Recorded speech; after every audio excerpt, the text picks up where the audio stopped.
Yesterday morning, my son Kevin called me, his voice cracking with panic. "Mom, why are all the cards being declined? Jessica's mother and I couldn't pay for lunch at the restaurant. People are laughing at us." His desperation filled me with a satisfaction I never thought I could feel towards my own son. But to understand why I reached this point, I have to tell you what happened the afternoon before, when my daughter-in-law Jessica decided to humiliate me in front of the entire family. I am 68 years old, and for the last 10 years, ever since I was widowed, I have become the personal ATM for my son and his wife. Every whim, every craving, every unnecessary expense came out of my savings. But yesterday, while I was brewing coffee in my own house, Jessica turned to her friends who had come to visit and uttered the words that would change everything forever. "That old woman is only good for paying our bills." My son Kevin, instead of defending me, started laughing as if he had just heard the funniest joke in the world. I just stood there, coffee pot in hand, watching them make fun of me in my own living room. My hands trembled, but not from sadness. They trembled with a cold rage I had never felt before, because in that moment, I understood something I had been denying for years. To them, I wasn't a mother. I wasn't a mother-in-law. I wasn't even a person. I was just a bank account with legs. For 10 years, I was their financial salvation. When Kevin lost his job, I paid his rent for 8 months. $800 a month that came out of my retirement fund without him lifting a finger to look for a real job. When Jessica wanted to replace her entire wardrobe because she needed to look professional, it was $3,000 on my credit card. When they wanted to go on vacation to Cancun because they deserved it after so much stress, another $5,000 disappeared from my savings. I was never invited on those vacations, of course. I was good for paying, not for accompanying them. "It's a romantic trip, Mom," Kevin would tell me whenever I hinted that I'd like to see the beach. "You understand, right?" And I, like the idiot I was for years, always understood. I always paid. I always stayed quiet while they lived the life that I financed. The final straw came 3 months ago, when Jessica decided she needed a new car. "The one we have is getting so old, Eleanor," she told me in that syrupy voice she used when she wanted something expensive. "Besides, if we're going to have children soon, we need something safer." $15,000 for the down payment. $15,000 that represented 2 years of my savings. But I paid it, as always, because it was for the good of the family. But yesterday, after hearing those poisoned words, after watching my own son laugh at me, something changed in my heart forever. I couldn't sleep that night. Not because of sadness, but because of a clarity that burned inside me. I got up at 3 o'clock in the morning, turned on my computer, and began to make the decisions I should have made years ago. First, I canceled all the authorized user cards they had in my name, every one of the 5 cards they used, as if they were their own. Then, I closed the joint savings account where I deposited money every month for emergencies that were never real emergencies, but rather expensive restaurant bills and designer clothes. I also changed all the passwords to my bank accounts and removed their names from my automatic transfers.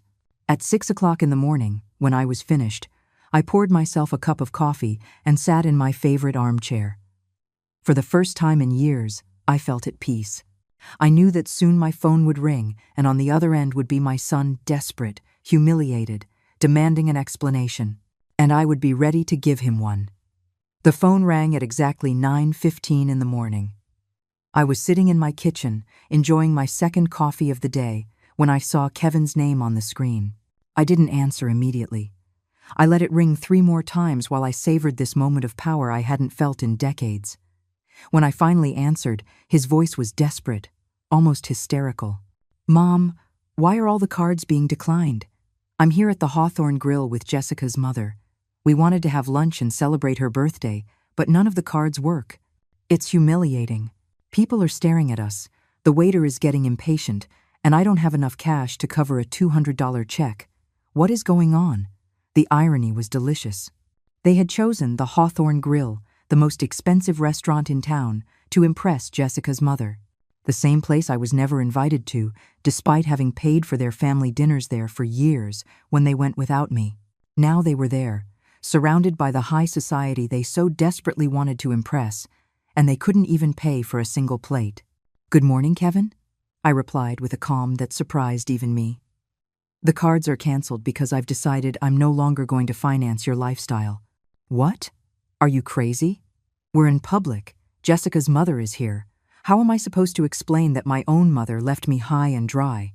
This is ridiculous. What's ridiculous, son, was hearing you laugh yesterday when your wife said I was only good for paying her bills. What's ridiculous was realizing that for 10 years I've been treated like an ATM instead of your mother. There was a long silence on the other end.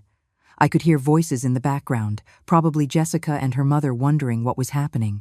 The waiter must have been waiting for the payment, and other diners were starting to notice the uncomfortable situation. Mom, please don't do this now. We can talk later, but I need you to reactivate the cards. Just for today. I promise that. No, I interrupted him. There are no more promises, Kevin. No more just for today.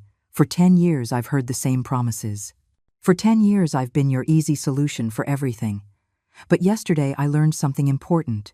You don't respect me, you don't value me, and you definitely don't love me the way I loved you. That's not true. Of course we love you. Jessica was just joking. You know how she is. I know exactly how she is, Kevin. And I know exactly how you are. That's why I made this decision. I could hear him breathing heavily. I imagined the situation in the restaurant was getting more tense with every passing minute. Jessica's mother had probably noticed something was wrong, that the gold card he always used to impress people wasn't working. Mom, please, we can't just stand here. What do you want us to do? Wash dishes? Call the police? This is a humiliation. Now you know how I've felt for years, I replied. The difference is that you're 35 years old, and you should be able to solve your own problems. Are you sick? Are you feeling okay? This isn't like you, Mom. You've never been this cruel. Cruel. That word hit me like a slap. I was cruel? After years of sacrificing, of depriving myself of things I wanted to give them everything they asked for? After working until I was 65 to ensure they would have a decent inheritance? After being left alone every Christmas while they traveled with my gifts of money? Cruel was you laughing at me yesterday, I said with a coldness I didn't know I possessed. Cruel was treating me like I was invisible for years, except when you needed money. Cruel was making me feel that my only value as a mother and as a person was my bank account. Mom, Jessica didn't mean it like that. Jessica said exactly what she was thinking. And you agreed with her. You both made it very clear what my place is in your lives. I heard louder voices in the background. Jessica asking what was going on, her mother making comments I couldn't quite distinguish, but that sounded annoyed. The waiter had probably brought the check by now, and was waiting with that forced patience they use when they know there's a problem. Look, Mom, I get that you're upset, but this isn't the way to solve it. We can sit down and talk like adults, but right now I need you to help me. Just this one more time, and then we can change things. Just this one more time. I laughed, and my own laughter sounded strange and bitter. Do you know how many times I've heard that phrase? Do you know how many last times I've financed over the past 10 years? But Mom, no, Kevin, not this time. This time you're going to have to find another solution. You have jobs, you have friends, you have in-laws. Figure it out. How are we going to explain to Jessica's mother that my own mother abandoned us in a restaurant? How am I going to face the people who know us? Everyone is going to be talking about this. And there it was, the naked truth. He wasn't worried about fixing our relationship. He wasn't reflecting on how they had treated me. He only cared about his image, his reputation, what people would think. Just like always. That's your problem to solve, son. For years I worried about your image, your comfort, your happiness. Now it's time for me to worry about mine. You can't do this. You're my mother. Exactly. I'm your mother, not your employee. I'm your mother, not your personal bank. I'm your mother, not your financial safety net. And as your mother, I should have taught you years ago how to stand on your own 2 feet. There was another silence, longer this time. I could feel his desperation through the phone. He was probably doing mental calculations, thinking about who he could call, how he could get out of this situation without completely losing face. Mom, please, Jessica is crying. Her mother is asking what kind of family we are. The waiter has already asked us 3 times if everything is all right. Please, have mercy. Mercy. Another word that made me tremble. Where was their mercy when I stayed up at night calculating how to pay their expenses on top of my own? Where was their compassion when I deprived myself of buying new clothes so I could give them money for their whims? Mercy is earned over years, Kevin, and you two lost it yesterday. I hung up the phone. My hands were shaking slightly, but not from fear or sadness. They were shaking with adrenaline, with a sense of power I hadn't experienced in decades. For the first time in years, I had put my own needs first. For the first time in years, I had said no. For the next 30 minutes, the phone didn't stop ringing. First, it was Kevin again, then Jessica, then a number I didn't recognize but assumed was Jessica's mother. Every call I rejected gave me more strength, more conviction that I was doing the right thing. I poured myself another coffee and sat on my back patio, enjoying the silence I had missed so much. But the calm didn't last long. At 11 in the morning, I heard the unmistakable sound of Kevin's car pulling into my driveway. That car I had helped pay for, of course. 2 doors slammed shut, and I heard hurried footsteps heading towards my front door. The knocking began immediately, loud and insistent. "Mom, open the door. We need to talk." Kevin's voice sounded different now, more desperate but also more aggressive. "I know you're in there. Your car is in the driveway." I didn't move. I remained seated on my back patio, invisible from the front entrance, watching the birds at the feeder I had put up last year. It was funny how the small pleasures in life took on new meaning when you finally had the peace of mind to enjoy them. "Eleanor." Now it was Jessica's voice, sharp and demanding. "We know you're in there. Stop acting like a child and come out and face the music." Face the music. As if I were the one who had done something wrong. As if I were the one who owed an explanation after years of financial and emotional abuse. The irony was so absurd it almost made me laugh. The knocking intensified. I could hear they were using their feet now, not just their fists. My oak front door, the door my late husband had installed with so much love, was being pounded on as if it were the entrance to a seedy bar. "This is ridiculous," Jessica shouted. "You made us look like beggars in front of everyone." Kevin's mother-in-law had to pay for our lunch. A 70-year-old woman had to take money out of her purse because her son-in-law's mother is crazy. Ah, so that's what happened. Jessica's mother had to rescue them. I pictured the scene. Kevin sweating bullets as he tried to explain why none of his cards were working, Jessica making up pathetic excuses, and finally the older woman having to save the day. The humiliation must have been exquisite. "Mom, please?" Kevin sounded on the verge of tears now. People are already talking. Everyone in the restaurant was staring at us. Some even took out their phones. This is going to be all over social media. Social media. Of course, that was their biggest concern. Not the fact that they had hurt their mother. Not the recognition that they had crossed a line.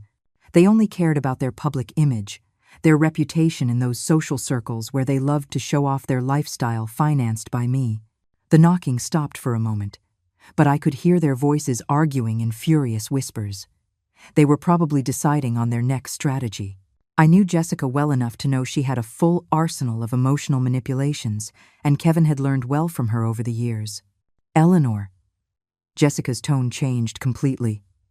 Now it sounded soft, almost sweet. "I know you're upset, and you have every right to be. Maybe what I said yesterday came out wrong, but you know I didn't mean it. I was just joking with my friends. You know how we women are when we're together. Sometimes we say things without thinking." It was fascinating to hear how she could change her personality in seconds. From the furious woman who had been shouting and kicking my door, she had now transformed into the understanding daughter-in-law who had only made a small communication error. "Mom," now it was Kevin who had adopted the soft tone. "I understand we hurt you." Jessica explained what happened yesterday, and you're right to be upset. But declining the cards doesn't solve anything. It just makes things worse for everyone. For everyone, not for me, of course. For them, for their comfort, for their lifestyle. My emotional well-being still didn't factor into the equation. "Please, Mom, we can fix this. We can change things." Kevin's voice cracked slightly. "But I need you to reactivate the cards today. I have bills due. The car insurance is up tomorrow. And Jessica has doctor's appointments this week. We can't be left without money all of a sudden. Without money, as if it were their money, as if I were responsible for their insurance, their medical appointments, their expenses as independent adults. In that moment, I understood with crystal clarity that they truly saw no difference between my money and their own. In their minds, my savings were a family resource, not the result of decades of work and sacrifice by a woman who had already paid her dues in life. Eleanor, please, think about what you're doing. Jessica had switched strategies again. Now her voice sounded concerned, almost motherly. What will people think if they find out you cut off your own son? What will they say at church? What will the family think? The church? The family? It was always the same with her. Using my reputation, my relationships, my image as an emotional lever, as if my worth as a person depended on what others thought. As if my dignity was less important than the opinion of people who probably didn't even know how they treated me in the privacy of our homes. Look, Mom, Kevin had adopted a more serious, more adult tone now. I understand you want us to change some things. We can talk about boundaries, about how to better manage the family finances. But this isn't the way. This is emotional manipulation. Emotional manipulation. The words echoed in my head like a slap. I was being emotionally manipulative? After years of their subtle blackmail, of being made to feel guilty every time I hesitated to give them money, of them using my motherly love to empty my bank account. The projection was so obvious it was almost laughable. The knocking started again, but more spaced out now, less aggressive. They were realizing the brute force strategy wasn't working. I could hear them move away from the door, probably walking around the house to see if they could spot me through a window. "Eleanor!" Jessica shouted from what sounded like my side window. "We saw your shadow. We know you're in there. Stop hiding like a coward." Coward. There was the real Jessica again, the one who peeked out when the sweet manipulations failed. The woman who had called me that old woman the day before, who had turned my generosity into a punchline, who had trained my son to see me as a resource instead of a person. I got up from my chair and walked slowly towards the window where she had shouted. I pulled back the curtain just enough for her to see me, and our eyes met through the glass. Her expression immediately changed from fury to relief, and then to that fake smile I knew so well. "There you are," she exclaimed, as if she had just found a lost child. "Come on, open the door, and let's talk like a family." I looked her directly in the eye for a long moment, feeling a strange calm. Then, very slowly, I closed the curtain again. I heard her shriek of frustration, followed by more pounding on the window, but this time I didn't flinch. I went back to my patio and sat down again. The phone immediately started ringing, but I silenced it. For the first time in years, my house was truly my own. The shouting and banging continued for another hour, but they gradually lost intensity. From my back patio, I could hear fragments of their frustrated conversations, their desperate plans to make me change my mind. Jessica suggested calling a locksmith to force the door open, but Kevin reminded her that would be breaking and entering. Even in their desperation, they didn't want to risk real legal trouble. Finally, I heard the car doors slam shut and the engine driving away. But I knew this was far from over. I knew Jessica well enough to know she was already planning her next move, probably something more elaborate and emotional. I wasn't wrong. At 3 o'clock in the afternoon, my phone started ringing with unknown numbers. First, it was Jessica's mother, her voice polite but firm. "Eleanor, dear, I think there's been a misunderstanding. Jessica told me what happened, and I'm sure we can resolve this like civilized adults." I hung up without responding. Then it was my sister Carol, who lives in another state and had obviously received a heavily edited version of the events. "Eleanor, Kevin called me, very worried. He says you're acting strangely and that you left them high and dry at a restaurant. Are you okay? Are you feeling sick?" "I'm perfectly fine, Carol," I responded. "Better than ever, in fact. But I don't understand. Kevin says you canceled all their cards without any warning. That doesn't sound like the Eleanor I know. You've always been so generous with your family." "Maybe that was the problem," I said. "Maybe I was too generous for too long. But, Eleanor, they're your family. Jessica says you're punishing them for an innocent joke. Surely you can sit down and talk this out." An innocent joke. It was impressive how Jessica had managed to rewrite history in just a few hours. From a cruel humiliation in front of guests, It had now become an innocent joke that I had misinterpreted because I was too sensitive. "Carol, have you ever felt like an ATM for your children?" I asked directly. "What?" "No, why do you ask?" "Because that's exactly what I am to Kevin and Jessica. And yesterday, I finally realized it." "Eleanor, you're exaggerating. Parents always help their children. It's normal. Is it normal to pay your adult son's rent for years? Is it normal to finance their vacations while you stay home alone? Is it normal for them to make fun of you for being generous?" Carol was quiet for a moment. "Well, maybe they've taken advantage of your generosity a little, but cutting everything off at once seems very drastic." "You know what's drastic, Carol? Working until you're 65 to ensure a decent inheritance for your son, only to find out he's already spending it while you're still alive." After that conversation, I decided to unplug the landline. I put my cell phone on airplane mode. I needed silence to process everything I was feeling, to plan my next steps. That night, as I prepared my dinner alone for the first time in months without the anxiety of waiting for calls, asking for money, I realized something important. I didn't feel guilty. My whole life, I had been trained to feel guilty when I didn't meet the needs of others, especially my family. But this time, that familiar guilt wasn't there. In its place, I felt something I hadn't experienced in years. Mental clarity, as if I had been living in an emotional fog and could finally see clearly. Every decision I had made in the last 10 years played out in my mind like a movie, and I could see patterns I hadn't wanted to acknowledge before. The cycle was always the same. Kevin or Jessica would approach me with a temporary financial problem. I would initially resist. They would apply emotional pressure. "It's just this one time. We're desperate. What will people think?" I would give in. They would solve their immediate problem, and a few weeks later, a new temporary problem would appear. There was never a real repayment plan. There was never a genuine acknowledgement of my sacrifice. And there was definitely never an invitation to participate in the benefits of my own generosity. I paid for their vacations, but I wasn't invited. I financed their dinners at fancy restaurants, but I ate alone at home. I covered their medical expenses, but no one asked about my health.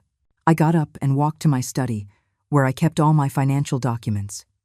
It was time to run the actual numbers, to understand exactly how much I had spent on them over the years. I pulled out my bank statements from the last 5 years and started calculating. The figure was devastating. $86,000. $86,000 in 5 years. And that didn't even count the years before, when I wasn't keeping such detailed records. It was more than half of my entire retirement savings, more than what many people earn in 2 years of work. But the most painful part wasn't the amount of money. It was realizing that in exchange for those $86,000, I had received mockery, indifference, and the treatment of being seen as an obligation rather than a blessing. As I went through the numbers, I found something that made me tremble with rage. They had been using one of my cards for premium streaming services, expensive gym memberships, and subscriptions to magazines I didn't even know existed. Small monthly charges that added up to hundreds of dollars a year, money automatically coming out of my account to pay for luxuries I never enjoyed. That night, I made another important decision. I took my will out of the file cabinet and read it carefully. I had drafted that document 5 years ago, when I still believed I was securing the future for a loving and grateful family. Kevin was the sole beneficiary of the house, the savings accounts, the investments, everything, but now I saw that will with different eyes. Why should I leave my entire estate to someone who had already spent more than half of it while I was still alive? Why reward with an inheritance the person who had treated me like a resource instead of a mother? I decided that the next day I would call my lawyer to schedule an appointment. It was time to make some major changes to my estate plans. If Kevin wanted to treat me like a bank, then he would have to settle for the interest, not the principal. I went to bed that night with a strange but liberating feeling. For the first time in years, I had made decisions thinking solely of my own well-being. For the first time in years, I hadn't stayed awake worrying about the financial problems of other adults. I slept better than I had in months. The next day, I woke up with an energy I hadn't felt in years. It was Friday, and for the first time in a long time, I had plans that didn't involve solving anyone else's problems. First, I would call my lawyer. Then I would go to the bank to make some additional changes. And maybe, just maybe, I would buy something nice for myself with the money I normally would have spent on someone else's whims. I plugged the landline back in while I made breakfast. As expected, I had 14 messages on the answering machine. I listened to them while I drank my coffee, and each one confirmed that I had made the right decision. Message 1. Jessica, her voice tearful. Eleanor, it's Jessica. I know you're upset, but please, think about what you're doing. Kevin didn't sleep at all last night. He's so worried about you. He says he's never seen you like this. Please, call us. Message 2. Kevin, sounding desperate. Mom, I need to talk to you. I went to the bank this morning and they told me you closed the account where you deposited our emergency money. Why would you do that? That account was for both of us. It was fascinating how he kept referring to my money as ours. That account had never been for both of us. It was my money that I deposited for their supposed emergencies, which invariably turned out to be vacations, expensive clothes, or restaurants. Message 3. Carol again. Eleanor, Kevin called me again. He says you also closed a savings account. Are you sure about what you're doing? Don't you think you're being a little radical? The following messages followed the same pattern. Feigned concern, questioning my mental state, and pleas disguised as sisterly advice. But message number 11 caught my attention. It was from a number I didn't recognize, but the voice was familiar. Mrs. Eleanor, this is Mark, my cousin Jessica's husband. Look, I know we don't know each other well, but Jessica asked me to call you. She's very worried, because she says you're acting very strangely. As a man, I think sometimes women complicate things more than necessary. Why don't you just forgive and forget? Family is the most important thing. Family is the most important thing. What a convenient philosophy when it comes to maintaining a status quo that benefits them. I wondered if Mark would be so willing to forgive and forget if someone made fun of him in front of his family while emptying his bank account. At 9 o'clock sharp, I called the law firm where I had my will prepared. The secretary told me that Mr. Wallace had a cancellation and could see me that afternoon at 2. Perfect. Then I called the bank and requested an appointment with the manager to review all my accounts and make some additional security changes. I also wanted to make sure that Kevin had no access to any information about my finances. As I was getting ready to leave, the doorbell rang. For a moment, I thought it was Kevin and Jessica again, but when I looked out the window, I saw my neighbor Sharon standing on the porch. Sharon was a 62-year-old woman who had been widowed 2 years ago, and we occasionally chatted over the garden fence. I opened the door with some curiosity. Sharon had never come to visit me formally before. "Good morning, Eleanor," she said with a warm smile. "I hope I'm not bothering you, but I heard a lot of noise and shouting yesterday, and I wanted to make sure you were okay." I invited her in and served her coffee. It was refreshing to have someone in my house who wasn't there to ask for money or to manipulate me emotionally. "Is everything all right?" she asked with genuine concern.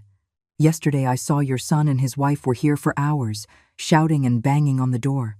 I was about to call the police." I told her the whole story. Not the intimate details, but enough for her to understand the situation. Sharon listened without interrupting, occasionally nodding with expressions of understanding. "Eleanor," she said when I finished, "I have to confess something. For years I've watched how they treat you when they come to visit. I've seen them arrive in new cars, dressed in expensive clothes, talking on the latest smartphones. Meanwhile, you're still driving the same 10-year-old car and shopping at discount stores." Her words hit me because they were the external confirmation of something I had been denying internally. Others could see the obvious that I had refused to acknowledge. "But what has struck me the most," Sharon continued, "is that I've never seen them do anything for you. I've never seen them help you with groceries, fix something in your house, or just visit you unless it was to ask for something." "Is it that obvious?" I asked, feeling a mixture of shame and relief.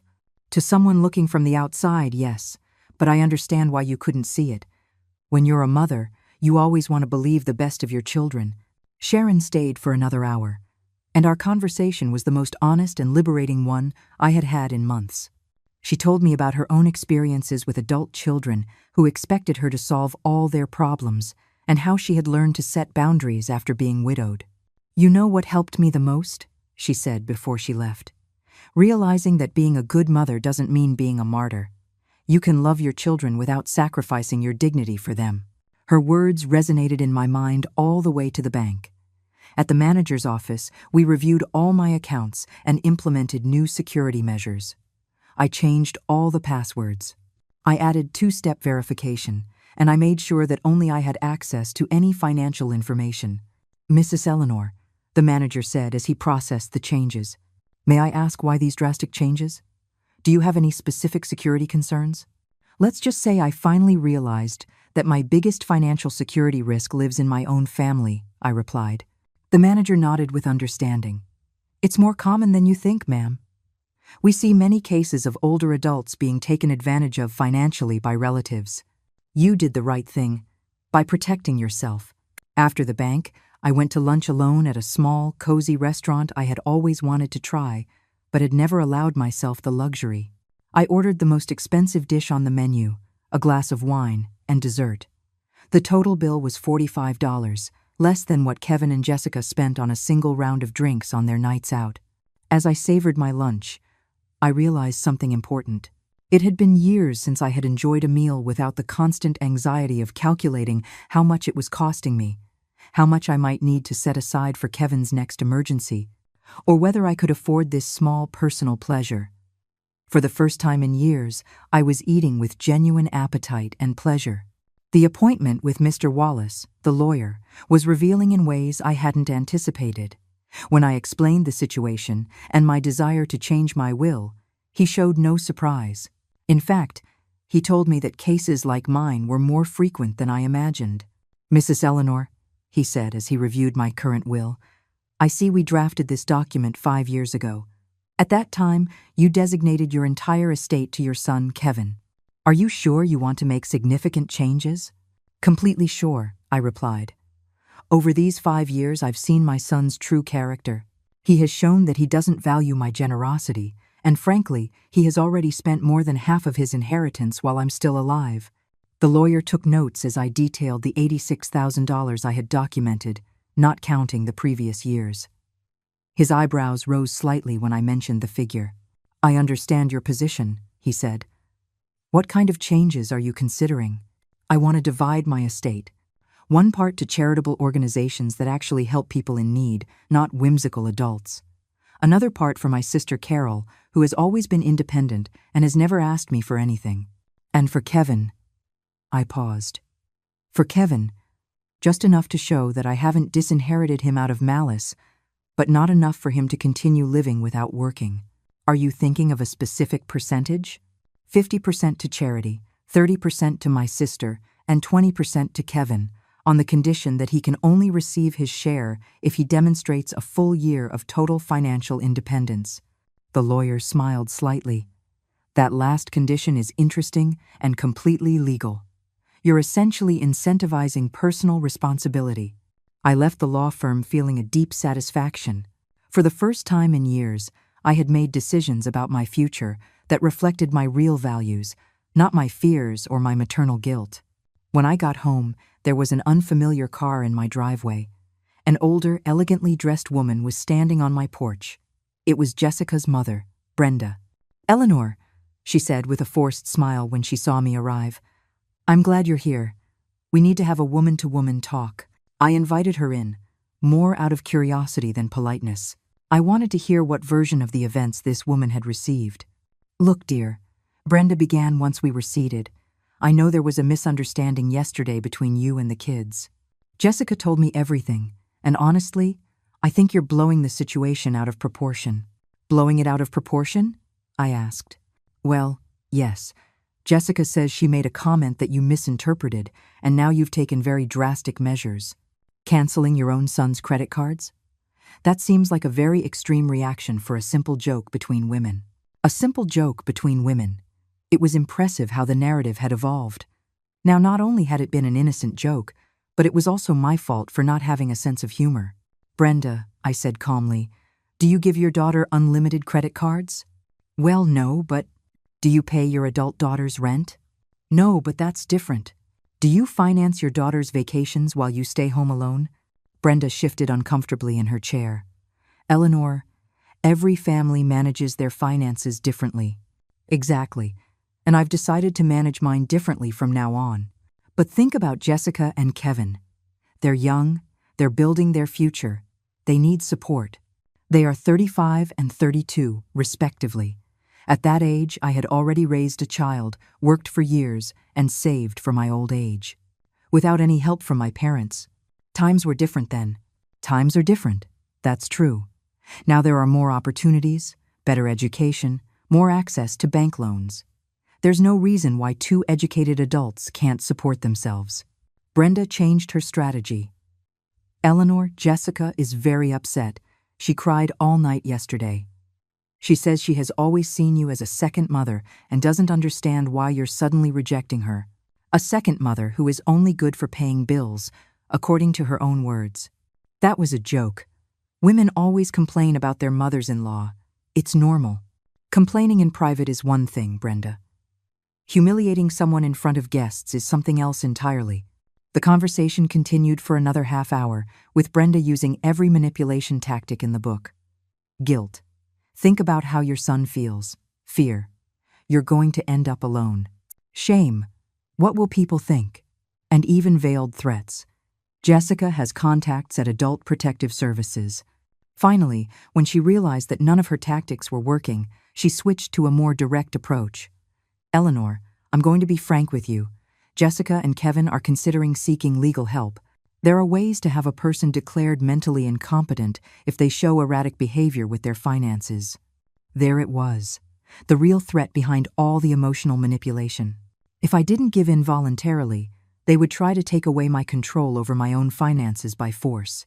Brenda, I said, standing up, I suggest you consult with a good lawyer before you try that. I just came from an appointment with mine, and he assured me that a person protecting their finances from family abuse is demonstrating mental competence, not the opposite. Her expression changed immediately. She realized she had shown her hand too soon. I didn't mean... She began to backtrack. Yes, you meant exactly that, I interrupted. And now that I know what your true intentions are, I believe this conversation is over. I walked her to the door in silence. Before she left, she said, Eleanor, I hope you reconsider. A family war benefits no one. There is no war, Brenda. There is only a woman who has finally learned to value herself. After she left, I sat in my living room and reflected on what I had just heard. Not only were they planning to intensify the emotional manipulation, but they were also considering legal measures to regain control over my money. That night I called Mr. Wallace and told him about Brenda's threat. He reassured me, explaining that to declare someone mentally incompetent requires solid medical evidence and an extensive legal process. Acting responsibly with one's personal finances does not qualify as evidence of incompetence. However, he warned me, I recommend you document everything, record conversations if possible, keep records of their threats, and consider getting a preventative psychological evaluation to have evidence of your mental competence. That night, for the first time since this all began, I felt a little bit of fear. But it wasn't fear of doing something wrong. It was fear of how far they would be willing to go to regain control over my money. But I also felt something stronger than fear, determination. Brenda's threat kept me awake that night, but not from fear, from a cold rage that grew with every passing hour. How dare they even consider having me declared mentally incompetent for protecting my own money? It was the ultimate manipulation. If you can't get what you want through persuasion, try to strip the person of their legal right to decide for their own life. The next day, Saturday, I followed Mr. Wallace's advice. First, I went to a private clinic where I had a complete psychological evaluation. The doctor, a professional woman in her 50s, listened as I explained the situation. Mrs. Eleanor, she said after 2 hours of tests and interviews, let me be perfectly clear. You are demonstrating exceptional mental lucidity. Recognizing patterns of abuse, establishing healthy boundaries, and protecting your financial resources are signs of a completely competent mind.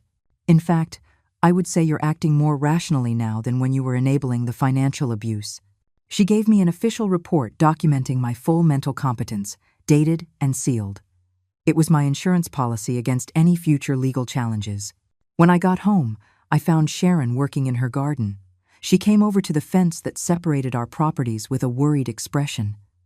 Eleanor, an older woman, came by yesterday asking about you. She wanted to know if you had been acting strangely lately. I told her you seemed happier and more relaxed than ever. I told her about Brenda's visit and her veiled threat. Sharon listened with growing indignation. "That's unbelievable," she exclaimed. "Trying to have you declared incompetent for not wanting to give away your money? It's the most absurd thing I've ever heard."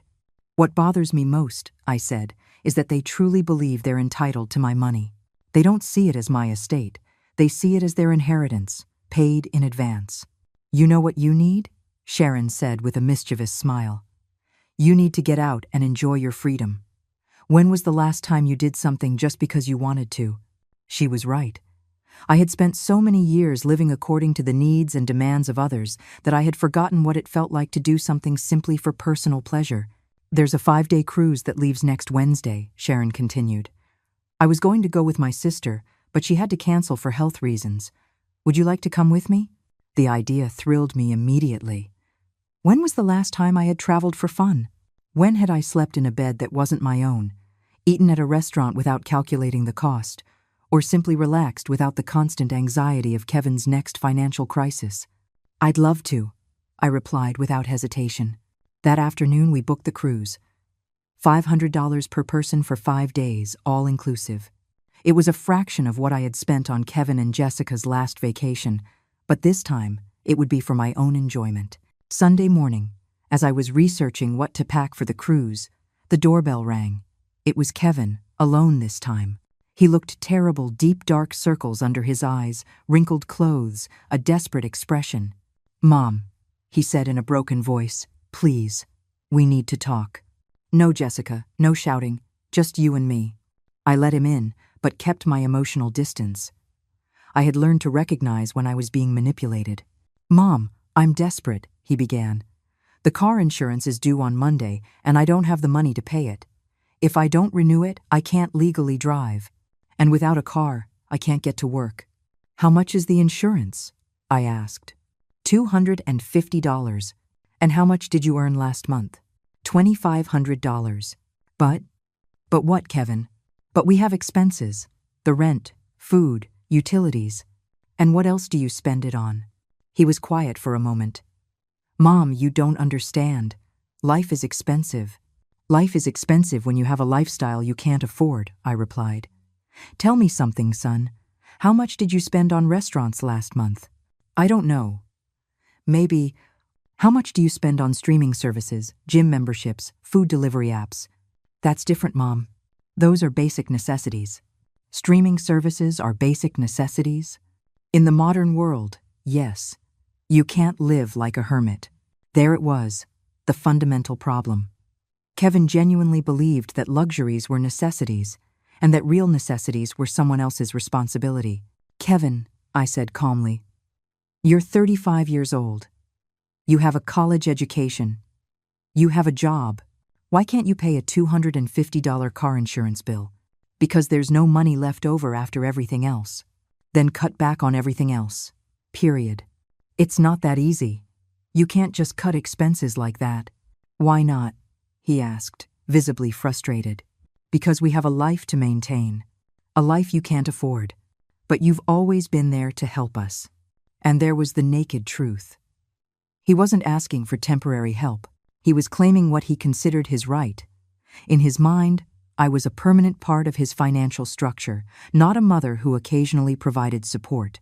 "Kevin, I'm going to ask you something, and I want an honest answer. In these 10 years, have you ever made a real budget and tried to live on your salary alone?" He fell silent. "Have you ever considered moving to a cheaper apartment?" Silence. "Have you ever voluntarily cut back on expenses so you wouldn't have to ask me for money?" "Mom, those are unfair questions." "Unfair? It's unfair to ask a 35-year-old man if he's tried to live within his means? You don't understand the pressure we're under. Jessica has expectations. Her friends live a certain way. We can't look poor. And when did you ever consider that my expectations and my financial pressure mattered?" For the first time in the conversation, Kevin was completely silent. I could see in his eyes that he was processing something he had never considered before. "Mom," he said finally, his voice softer. "I never thought. I didn't know you felt pressured." "Really? You never noticed that I was eating beans and rice while you went to expensive restaurants? You never wondered why I never bought new clothes for myself, but always had money for your emergencies?" Tears began to roll down his cheeks. I thought you liked helping us. I thought it was your way of showing love." "And it was, Kevin. But you turned my love into an obligation. You turned my generosity into an expectation. And finally, you turned my sacrifice into a punchline." "Mom, what Jessica said was the straw that broke the camel's back, but the glass had been filling up for years." Kevin cried silently for several minutes. When he finally spoke, his voice sounded different, more mature. "What can I do to fix this?" "You can start by paying for your own car insurance." Kevin sat in my living room for almost an hour after our conversation. We didn't talk much more, but I could see that something had changed in his expression. For the first time in years, he seemed to be genuinely reflecting on his behavior instead of just looking for ways to get what he wanted. When he finally left, he said, "Mom, I'm going to find a way to pay for the insurance, and we're going to have a serious talk about our spending." I didn't completely believe him, but at least it sounded like a first step toward maturity. On Monday morning, while I was packing for my cruise on Wednesday, I received an unexpected call. It was Jessica, but her tone was completely different from the one she had used in the preceding days. "Eleanor," she said in a calm voice, "I know things have been tense between us. Could we meet for a coffee? Without Kevin, without drama, just the two of us." I agreed, more out of curiosity than any hope of reconciliation. We met at a small coffee shop near the mall. Jessica arrived dressed more simply than usual, without the expensive jewelry and designer clothes she normally wore. She looked tired, but also more humble. "Eleanor," she began after we ordered our coffees, "I want to sincerely apologize for what I said last week. It was cruel, disrespectful, and completely inappropriate." "What made you change your mind?" I asked directly. "Honestly, the humiliation at the restaurant. But not just that. These past few days, I've had to face the reality of our finances without your support, and I realized something terrifying." "What was that?"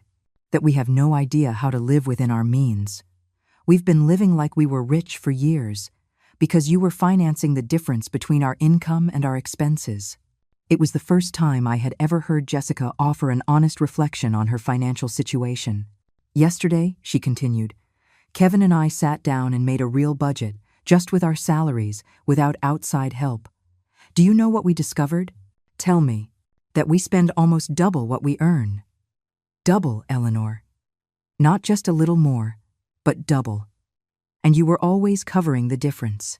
And what are you going to do now?" "We're going to have to make drastic changes. The apartment where we live costs $1,200 a month. With our combined salaries, we should be paying $800 at most. We're going to have to move." "And Kevin is okay with that?" "He resisted at first, but when he saw the numbers on paper, he had no choice. We're also going to have to cancel memberships, services, and completely change how we socialize." Jessica paused to take a sip of her coffee. "Eleanor, I want to ask you something, and please be honest with me. When did you start to resent our financial dependence?" The question surprised me with its directness. I think the resentment grew gradually, but it crystallized when I realized that you didn't just expect my help. You took it for granted. "When was that?" "When you stopped asking for money and just started using it. When the authorized user cards became normal. When my savings became your automatic emergency fund." Jessica nodded with an ashamed expression. "You're right. At some point, we stopped seeing you as a person who was helping us and started seeing you as a resource." "Exactly. Is there any way we can rebuild our relationship?" she asked. "Jessica, I'm going to be completely honest with you. The relationship we had before no longer exists. That relationship was based on an unsustainable dynamic where I gave and you took. If we want to build something new, it has to be on completely different foundations." "What kind of foundations?" "Mutual respect, financial independence on your part, and a relationship where my value isn't determined by my economic utility." Jessica was silent for a long moment. Does that mean you'll never help us again? It means that if you ever need real help, in a genuine emergency, after you've proven you can live responsibly on your own, we could consider it. But it would be help, not a permanent subsidy. How long would we have to prove our independence? It's not a test with a deadline, Jessica. It's a life change. If you can maintain a balanced budget, live within your means, and build your own emergency savings, then you will have demonstrated real financial maturity. And our vacations? Our dinners at expensive restaurants? Those are things you'll have to earn with your own work, like most people do. Jessica looked genuinely overwhelmed. Eleanor, I'm not sure we even know how to live like that. Then it's time you learn. You have educations, jobs, and abilities. The only thing you've been missing is the motivation to be independent. And if we fail, then you'll fail as responsible adults, learning from your mistakes. But at least you'll fail as masters of your own decisions, not depending on someone else to solve your problems. We finished our coffees in a thoughtful silence. As we got up to leave, Jessica said to me, Eleanor, I know this doesn't fix everything, but I want you to know that I've learned something important this week. What's that? That being an adult isn't just about being a certain age. It's about taking on adult responsibility. And we've been playing house while you carried the real responsibilities. It was the most mature reflection I had ever heard her make. That evening, as I finished packing for my cruise, I felt strangely at peace. I hadn't lost a family. I had left behind a toxic dynamic that was hurting all of us. If Kevin and Jessica truly wanted to change, they would have to prove it with actions, not just words. On Tuesday, I received a text message from Kevin. Mom, I got a personal loan to pay for the car insurance. I also found a cheaper apartment. We're moving next month. Just wanted you to know. It wasn't much, but it was something. A small step toward the independence they so desperately needed. That night I slept soundly, knowing that the next day I would begin my first truly personal adventure in decades. The cruise was a revelation. 5 days of waking up when I wanted, eating whatever I craved, and doing activities just because they gave me pleasure. Sharon turned out to be a perfect travel companion, independent, funny, and completely free of family drama. On the ship, I met other women my age who had gone through similar experiences. During one dinner, a woman named Eileen told me how her 3 adult children had drained her retirement fund before she finally said enough. Another woman, Isabel, had discovered her son was using her credit card to gamble online. What surprised me the most, Isabel told me as we watched the sunset from the deck, was realizing I wasn't the only one. I thought it was a problem unique to my family, but it turns out there's a whole generation of parents who don't know how to say no to our adult children. When I returned home on Sunday, I felt renewed. 5 days without a single call asking for money, without financial anxiety, without the constant burden of solving other people's problems. It was like remembering who I was before I became the family bank. There were several messages on my answering machine, but to my surprise, none was a desperate demand for money. Kevin had called twice just to see if I had gotten home safely from the trip. Jessica had left a short message. Hope you enjoyed your cruise. We'd love to hear about your experience when you have time. On Monday morning, Sharon came over with coffee and pastries to hear all the details of the trip.